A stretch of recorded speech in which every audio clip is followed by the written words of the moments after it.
अरे अतना दीना रहलू ए बेटी, पापा जी के जाना। अरे इतना दीना रहलू ए बेटी, पापा जी के आंगना। अरे भोरा ही बेटी हमारो परना। अरे भोरा ही ले जइबो बेटी हमारो परना।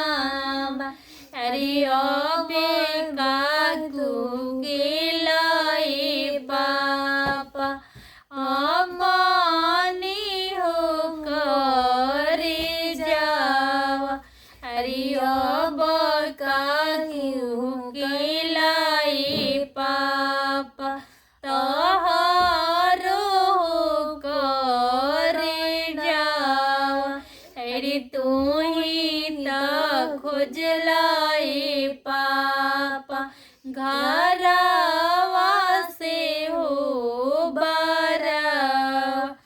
अरे तू ही त खोजलाए पापा घरवा से हो बारा। अरे इतना दिन रहलू ए दीदिया हमारा हो आंगना। अरे इतना दिन रहलू ए दीदिया हमारा हो आंगना। अरे सुबह ही तले जइबू ए दीदिया हमारो परना। अरे होता ही बीनू सरवाए दीदिया ले